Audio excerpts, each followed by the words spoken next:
It is 1559. England is a newly crowned queen. Elizabeth has overcome extraordinary obstacles to gain the crown. But her struggle isn't over. There's one thing about her that will lead to scandal, that will compromise her power, threaten her security, and demand a terrible personal sacrifice.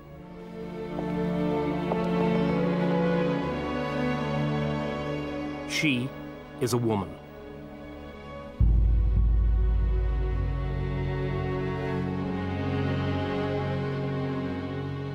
Elizabeth inherited a part that was traditionally played by two people, king and queen, male and female. A king was supposed to be strong-willed and assertive, a decisive leader in war and peace. The queen, on the other hand, embodied softer, more feminine virtues. She was to be pious, merciful, and charitable. But above all, she was a royal breeding machine. It was her duty to get pregnant early and often. So for Elizabeth to succeed, she had to do something extraordinary, unnatural even. She had to be a royal hermaphrodite, to rule like a man and a king, and to bear children like a queen and a woman.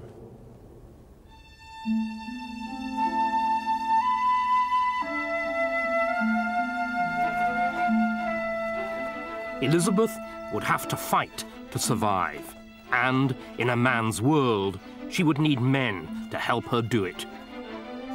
Her first task as queen was to establish her own court, her counsel, who would be in charge of the everyday running of the country, and her household staff, who would look after her.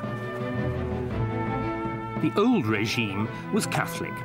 The new was largely Protestant, though a few favoured Catholics survived. Some councillors were old hands who had served under her father.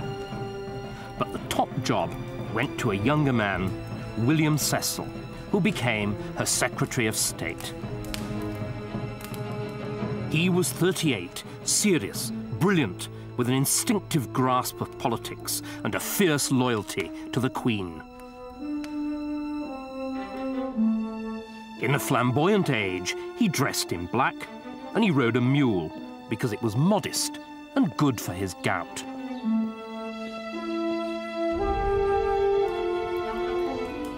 There were also surprises in the new household. As master of the horse, the man responsible for the Queen's safety, Elizabeth appointed the son of a traitor duke. Robert Dudley's father had been executed for his treachery, and the family remained tainted by the crime. Known disparagingly as the Gypsy because of his dark looks, charm, and cunning, Dudley's appointment raised more than a few eyebrows at court.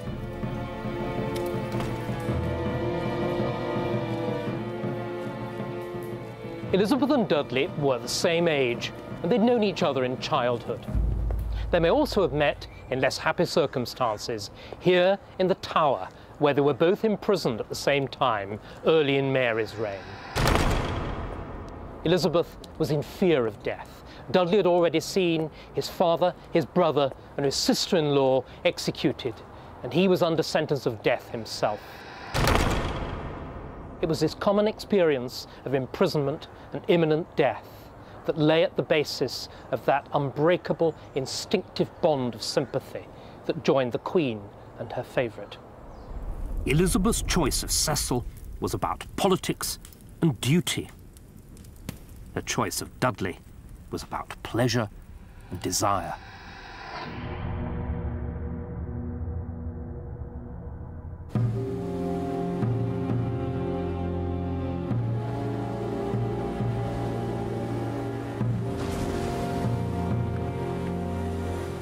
Elizabeth had inherited from her sister Mary a nation that was bankrupt, militarily weak, and hemmed in by enemies. In the parlance of the time, the country was a bone between two dogs, France and Spain. England needed friends. The obvious way to achieve it was an alliance through marriage. The Queen must marry, and soon.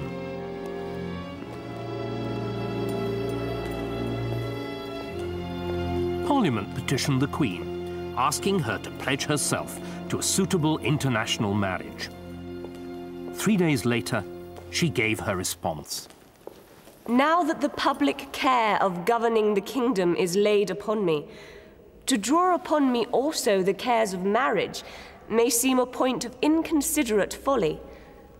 Yea, to satisfy you, I have already joined myself in marriage to an husband, namely the kingdom of England.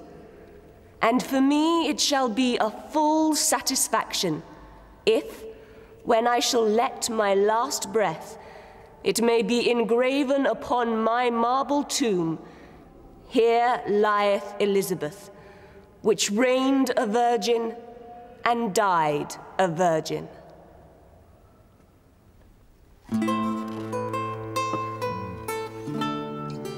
But the Queen wasn't behaving like a virgin, as the Spanish ambassador insinuatingly observed. During the last few days, Lord Robert has come so much into favour that he does whatever he likes with affairs.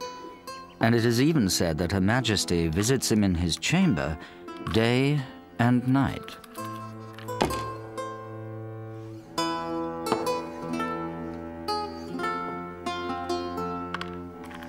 By the end of April, the ambassador reported that the Queen was in love with Robert and wouldn't let him leave her side. But the Queen's closeness to Dudley disturbed her courtiers. As a colleague, they could put up with him.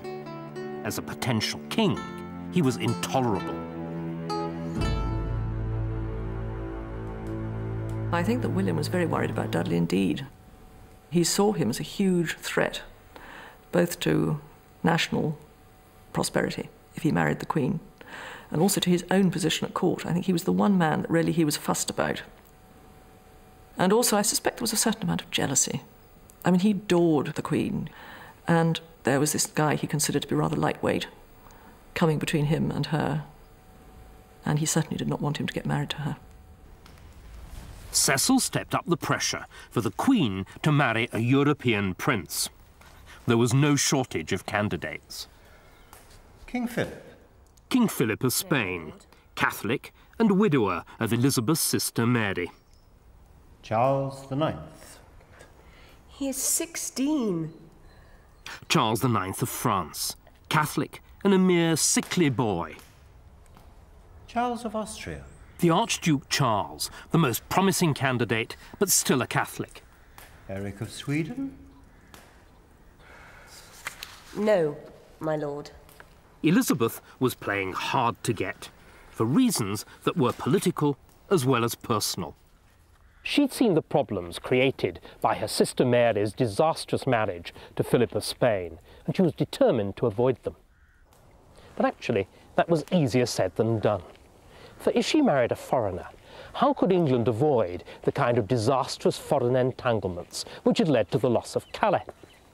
And if she married a Catholic, and almost all the suitors for her hand were Catholics, how would Protestant England cope with a Catholic king?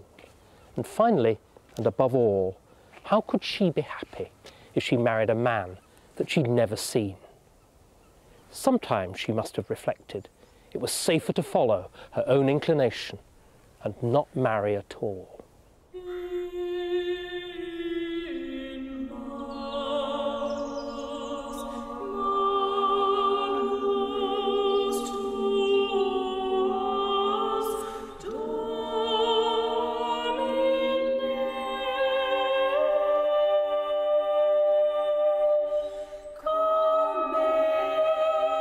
Elizabeth faced her second major challenge. She was a Protestant queen in a country that was still officially Catholic.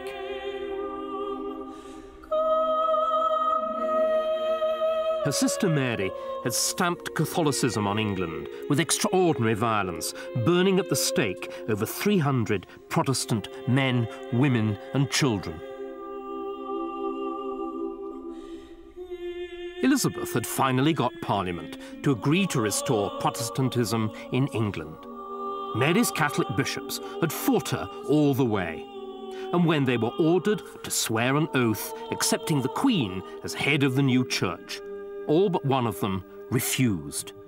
Her response was swift.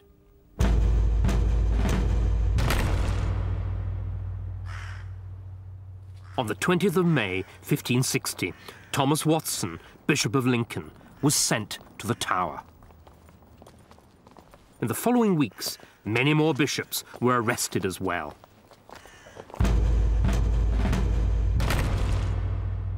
As well as the ex-bishops, the surviving Catholic members of Mary's council were also arrested. But Elizabeth, unlike her sister Mary, didn't try to force them to convert.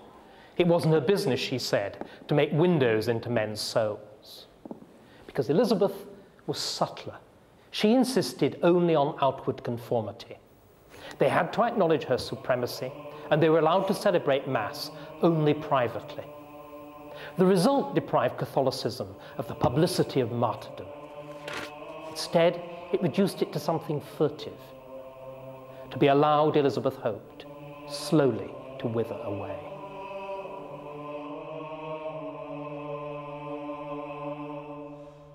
Whilst Catholicism was forced underground, England's new religion was given a bold public face.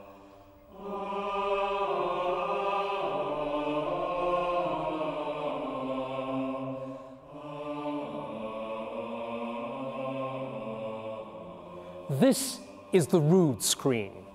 Rood means cross, and originally an image of Christ hanging on the cross stood in the centre of the screen, with the Virgin Mary on one side and St. John on the other. Under Elizabeth, these images were torn down because they were seen as being idolatrous, and they were replaced instead with this painted, gigantic version of the royal arms. Queen Elizabeth, the arms say, is God's direct representative here on earth. Church and state are one. And when the congregation knelt to pray, they worshipped not only God, but also the English nation as embodied in its Virgin Queen.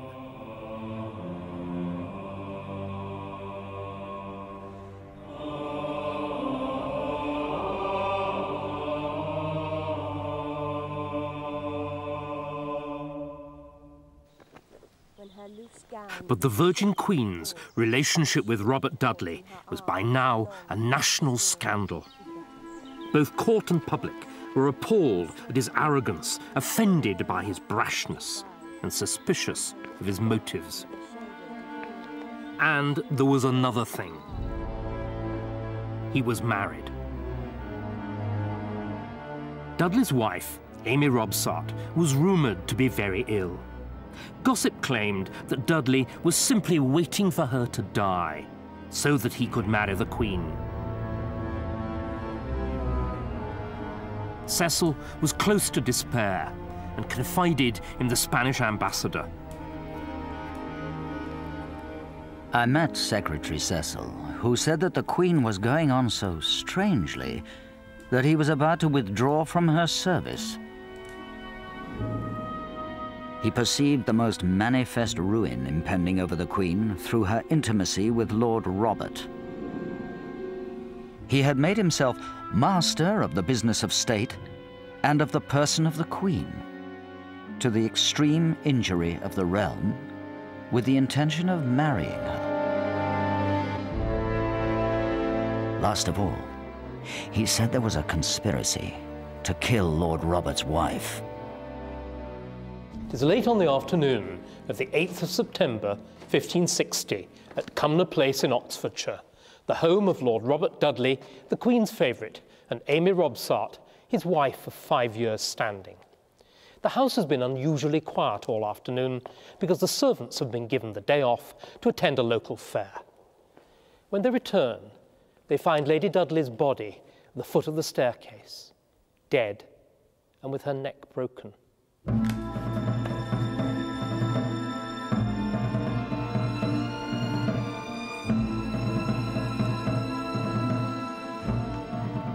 Dudley's first reaction, fear for his reputation. He was right to fear.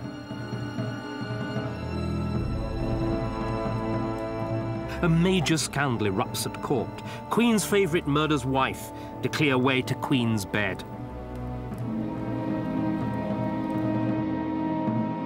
Elizabeth fearful for her reputation. She couldn't allow the scandal to besmirch her. Reluctantly, she banishes Dudley from court.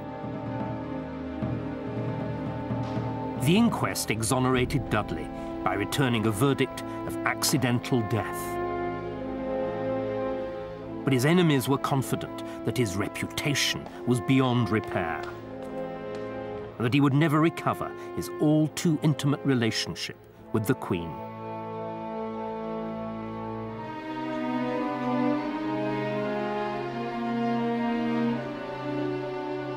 It is October 1562.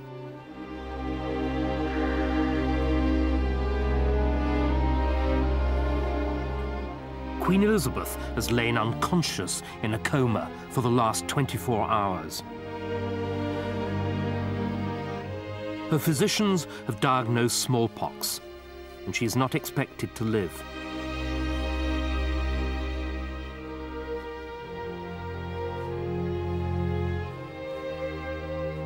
In a nearby room, the Privy Council is in crisis. It is 3 years into the reign, but Elizabeth has neither married nor named a successor. If she dies, there will be a constitutional crisis, possibly a civil war. And a new threat was waiting in the wings.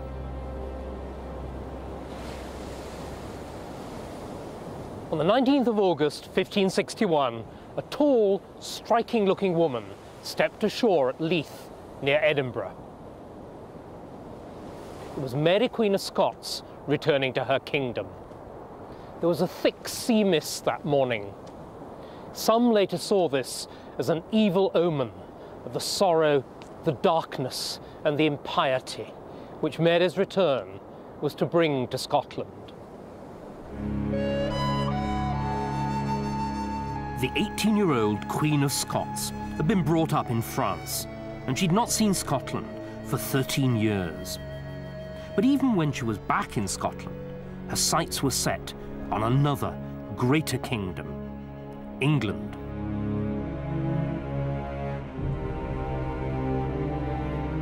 The Catholic Mary was Elizabeth's cousin and had a very strong claim to the English throne. She posed a double threat to Elizabeth. Protestantism was only recently established and still vulnerable, and with Elizabeth unmarried, childless, and in poor health, the succession was dangerously open. But Elizabeth recovered, and for the moment, the crisis was over. Her first words on regaining consciousness were to command her council to appoint a Lord Protector in the event of her death. His salary, she specified, would be a staggering £20,000, more than was spent on the coronation. The man she named was Robert Dudley.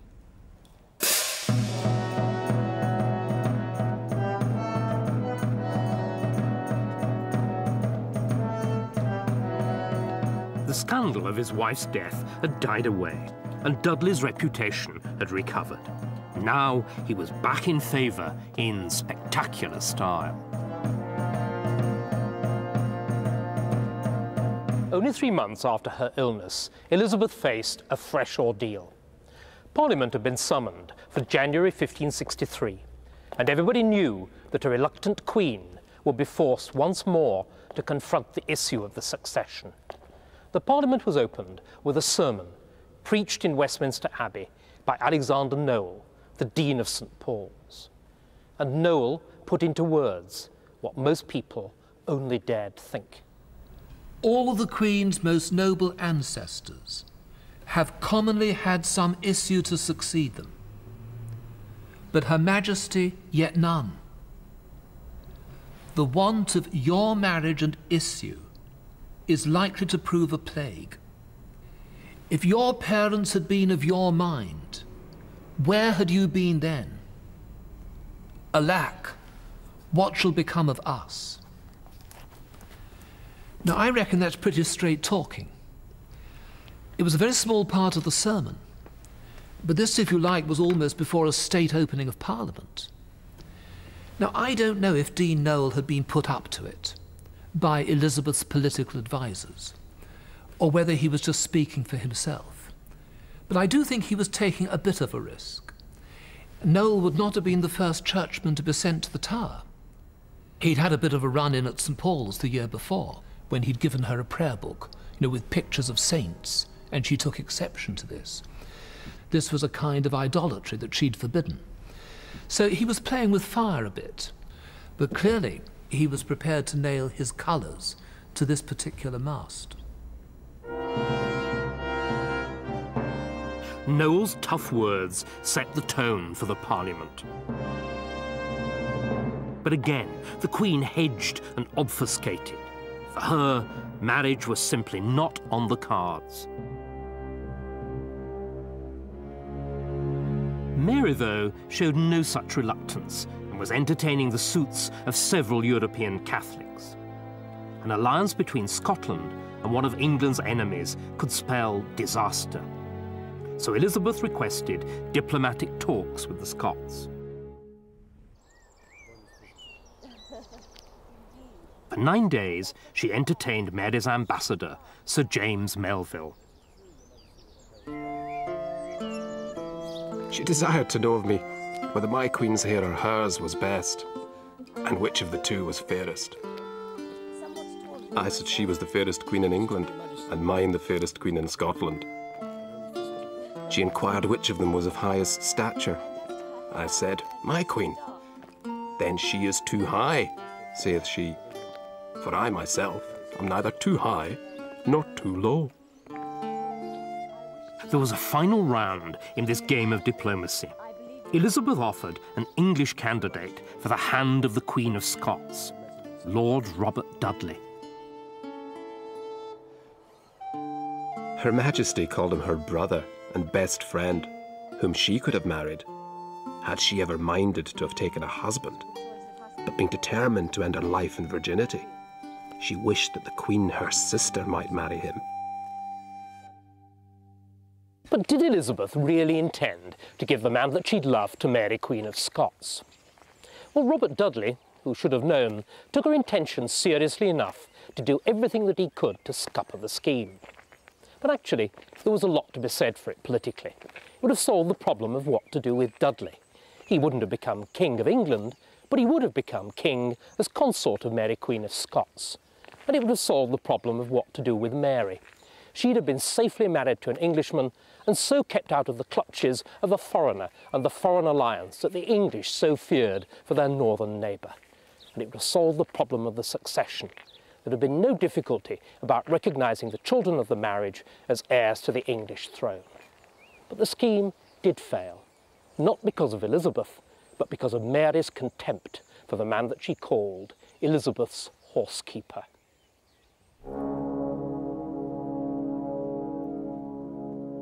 Mary had her own ideas about love. Henry Stuart, Lord Darnley, was 18, tall, handsome, and a fine lute player.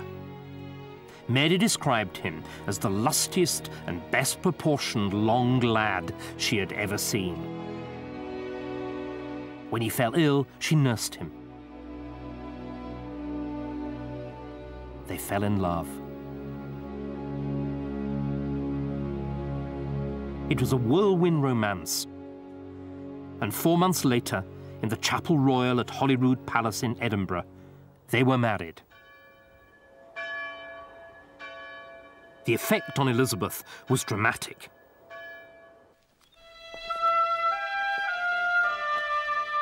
Within a few days, it was reported that she and Robert had become inseparable again. If the young Queen of Scots could marry for love, why couldn't England's Queen do the same? But the return of the rumour of marriage brought new and fierce resistance. The Duke of Norfolk, the most powerful noble in the land, was the Queen's closest male relative and was bitterly opposed to the prospective match. Norfolk had always resented the rise to power of the upstart Dudley, a resentment intensified by his own failure to gain high office. He became the focus of the anti-Dudley camp. Their rivalry split the court. Dudley's side took to wearing purple ribbons, Norfolk's yellow. The two factions roamed the corridors of power, armed and angry. The Queen intervened to slap both sides down. When Dudley objected to the Queen's flirtation with a young, pretty courtier, she lashed him with her tongue, loud enough for the whole court to hear. I will have here but one mistress and no master. Norfolk, too, found himself in disgrace. At a Privy Council meeting, he raised the matter of the Queen's marriage and the succession. She flew into a rage, calling him a traitor and adding that she would not name a successor as she had no wish to be buried alive. For good measure, she also threatened to have the Duke arrested. But her tough words could not resolve the tensions at court. Behind the bickering lay the real problem, the succession. Until Elizabeth married and produced an heir, the crisis would never go away.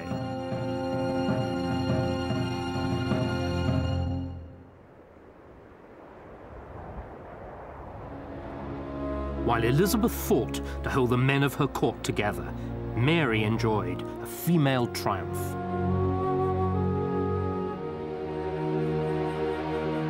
On the 19th of June, 1566, in a tiny room in the castle at Edinburgh, Mary fulfilled her duty as a woman and as a queen. She had a child. Her labour was long and hard, but the baby was healthy, and it was a boy. They christened him James. Scotland now had an heir, and Mary, Queen of Scots, a son. When the English ambassador saw the baby a few days later, he reported that he was likely to prove a goodly prince.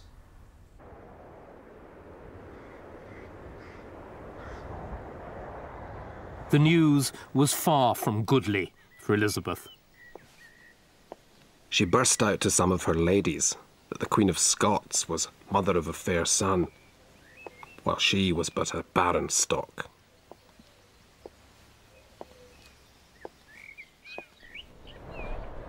But Mary's triumph did not last. The initial euphoria of marriage had faded as Darnley's true nature emerged. He was violent, an arrogant drunk, a lout with all the makings of a psychopath.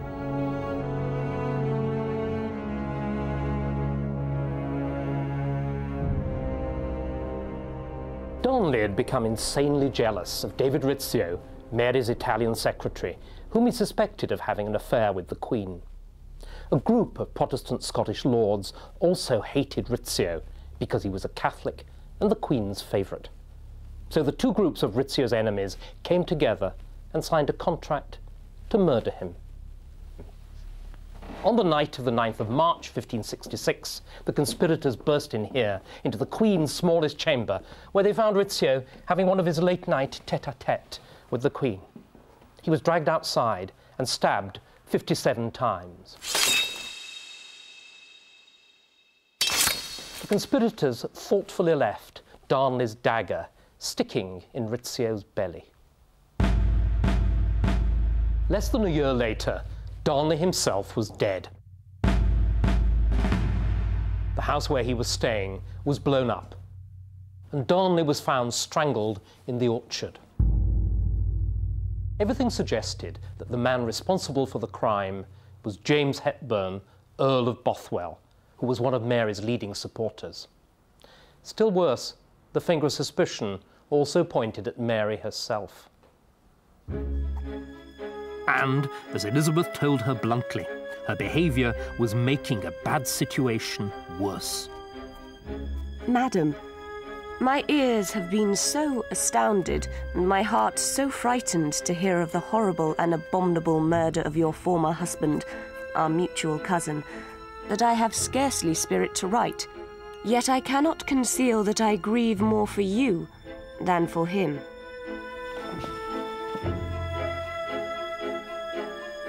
But there was still worse to come. Mary was abducted, taken by force to Dunbar, and raped. The perpetrator was James Hepburn, the Earl of Bothwell. 2 weeks later, they were married.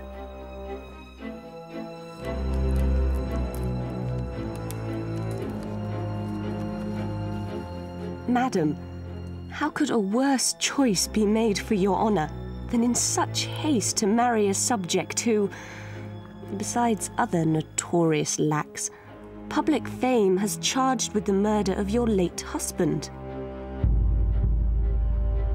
Within a few weeks, Mary paid a terrible price for her folly.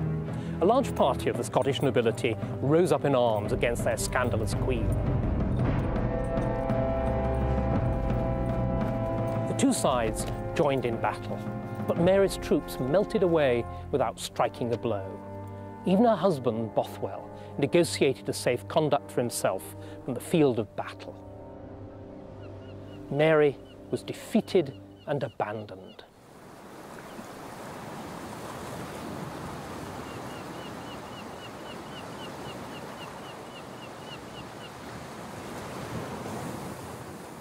Mary was brought as a prisoner here to the island fortress of Lochleven, where she miscarried of twins. Then, broken in body and mind, under the immediate threat of physical force, she was compelled to abdicate in favour of her one-year-old son, James. She was never to see him again. Mary had married unwisely, for love and for lust, and as a consequence, she had lost her crown, her son, and her liberty. Perhaps, after all, there was wisdom in living and ruling alone.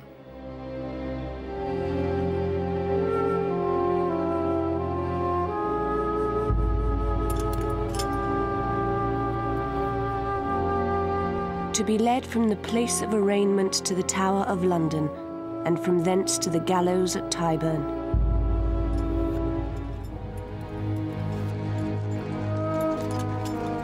And there to be hanged, and being half dead, to be cut down, and the bowels to be taken out of the belly and thrown into the fire.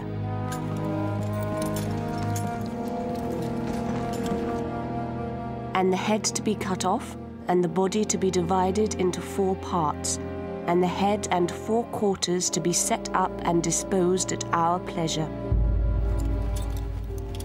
Which manner of execution is due to every person that committeth treason, given under our signet at our Palace of Westminster, Elizabeth R. For the Tudors, treason was the worst of crimes, which deserved the worst of punishments. Elizabeth had personal experience of its terrors because she'd been imprisoned in the Tower on charges of treason herself. When she became queen, she hoped that the moderation of her rule would make treason and its terrible penalties a forgotten memory. But a decade after her accession, these hopes were fading. Catholicism hadn't withered away as she'd hoped. The nobility were no longer content simply with honour and dignity. Instead, some of them wanted real power, which Elizabeth was reluctant to give them. And above all, there were the great unsolved questions of the succession and her marriage. It was a combustible mixture. It needed only a spark to set it alight. In May 1568, Mary escaped from her island prison. Thousands of troops flocked to join her standard. But once again, she was defeated in battle, and this time, the defeat was final. She escaped from the field of battle, but she was now alone and desperate. She fled to the only place that might offer her safety, protection, and even support: England. Elizabeth dispatched one of her counsellors to Carlisle to convey Mary to a place of refuge and to treat her with all honour, as befitted her status as a queen. In reality, she was a prisoner. Mary's arrival in England was a disaster for Elizabeth. Until now, the Queen had kept Catholicism under control. But Mary gave English Catholics, especially those in the north, a figurehead round whom they could rally and even rebel. The north of England had been the scene of the biggest rebellion against Henry VIII. Now, insurrection was brewing again. The population had remained largely Catholic and felt little loyalty to the Protestant Queen far away in London. The northern earls were Catholic too. They had been prepared to put up with Elizabeth, providing she left them alone. But slowly, the government was nibbling away at their independence. The earls looked to Norfolk for leadership. Norfolk was not a natural rebel, but he too was aggrieved and disaffected, ripe for rebellion. In June 1568, Mary's envoy approached the Duke of Norfolk with an extraordinary suggestion. He proposed that the Duke should marry Mary, Queen of Scots, and retake Scotland. Norfolk would then exchange a ducal coronet for the royal crown of Scotland, whilst his and Mary's children would be the natural heirs of England also. Attractive, but dangerous. Norfolk had in his pocket a commission from Elizabeth in which he said that anybody marrying Mary would be forthwith adjudged a traitor, and Norfolk himself was convinced of Mary's guilt as a murderer and an adulterer. But ambition brings strange bedfellows. Rumours of this dangerous conversation reached Elizabeth, and she summoned Norfolk to court. But her cousin denied the charge. She gave him 2 more chances to come clean. Twice more came denial. His denials roused her suspicions. This was more than just a covert marriage plan. It was a plot to overthrow her.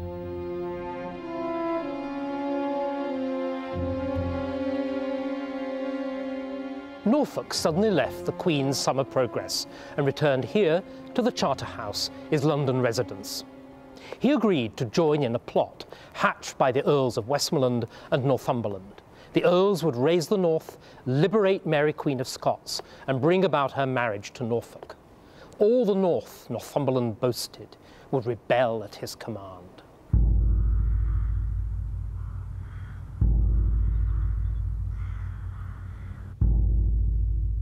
Thomas Percy, the Earl of Northumberland, had his own reasons for rebellion. It was partly about religion. The Percys had remained staunchly Catholic. But at heart, it was about power. Northumberland thought he had a right to share in power. Elizabeth was prepared to share power with no one. Thomas was really driven to rebellion by Elizabeth, and Cecil in particular. I mean, Cecil didn't like the power of the Percys in the north, and the fact that they were Catholic as well, and a lot of the people in this area were Catholic, meant that there was a power base in the north, close to Scotland, obviously close to Mary, Queen of Scots, that presented a serious problem to the crown. Thomas could have had a very easy life. He was wealthy enough to maintain his life in Northumberland. He loved country pursuits. He had a wonderful wife. He had 4 beautiful children. He risked everything, basically.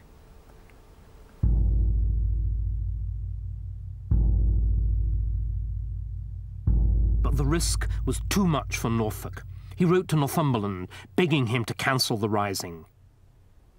But it was too late. Midnight on November the 9th, 1569, churches all over the north rang their bells backwards. It was a signal for the rebellion to begin.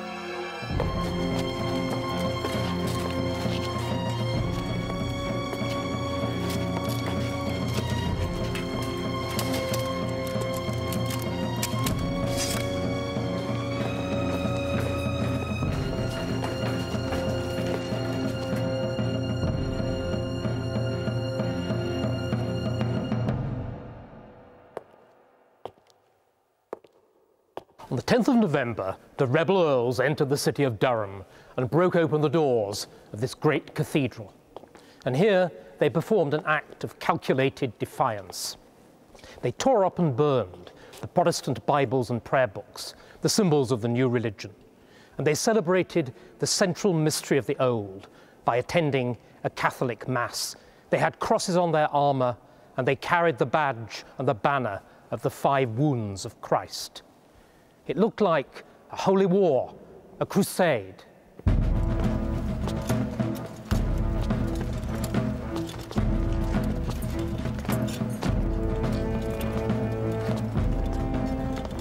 The loss of Durham was a catastrophe. The city was a fortress to stop an invasion from Scotland. Now it had fallen to the rebels and could be turned against the Queen. Elizabeth was paying a heavy price for her mishandling of the northern earls. By bullying them like her father at his worst, she had pushed them over the edge. Their goal was obvious: to rescue Mary from captivity.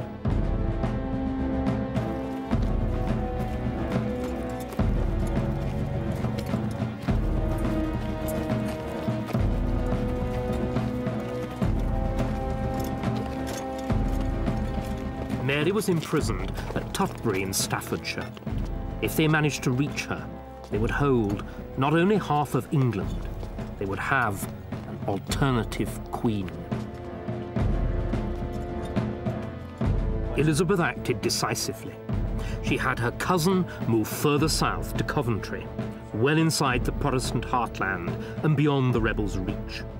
She also ordered the rapid deployment of an armed force to the north to intercept the marauders.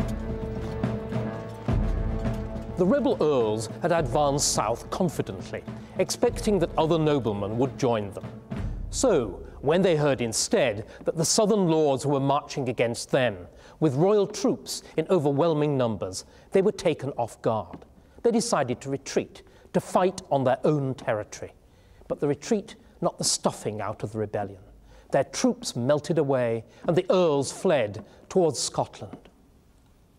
Elizabeth was exultant. By behaving like her father, she'd helped to provoke the rebellion. Now she actually outdid him in the savagery with which she punished the rebels. Spare no offenders. We are in nothing moved to spare them. The bodies to remain till they fall to pieces where they hang.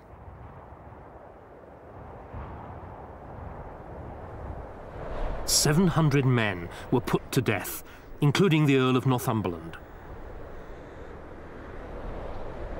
No village was without at least one execution.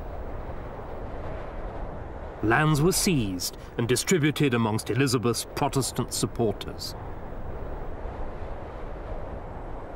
The north of England would never be the same again.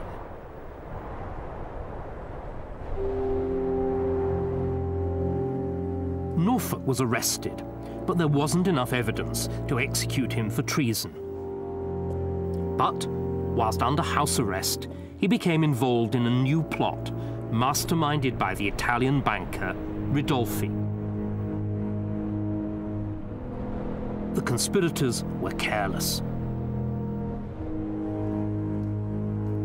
English spies captured incriminating letters, and the plotters were rounded up.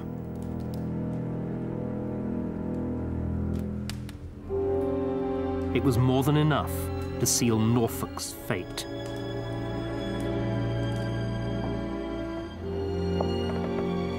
But the Queen could not bring herself to execute England's only duke, her closest male relative. 3 times she signed the execution warrant. 3 times she called it back and destroyed it. For 5 months, she procrastinated. She was staving off the inevitable.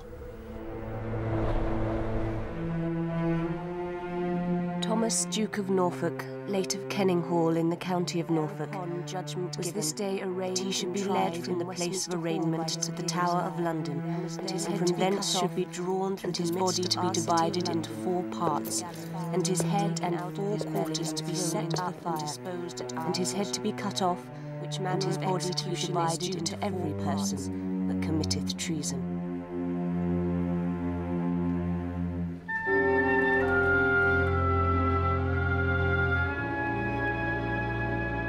Yet we, being moved to pity of our grace, are pleased to change such manner of execution, to cause only that his head be smitten from his body at the Tower Hill, the accustomed place of execution. Given under our signet at our Palace of Westminster, the 13th year of our reign, Elizabeth R.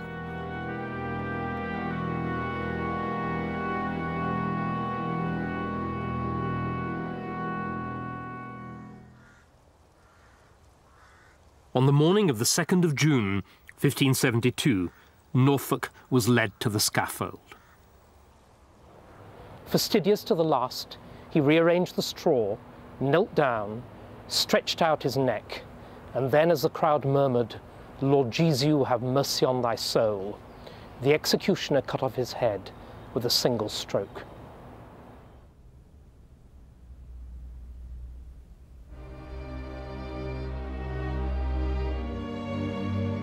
Elizabeth had reigned for 14 years. She had beaten off rebellion. She had resisted the pressure to marry. And she had survived alone.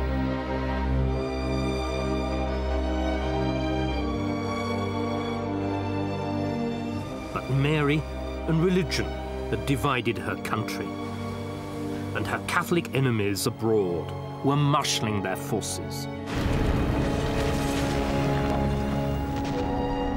Elizabeth and her Protestant people would be plunged into war.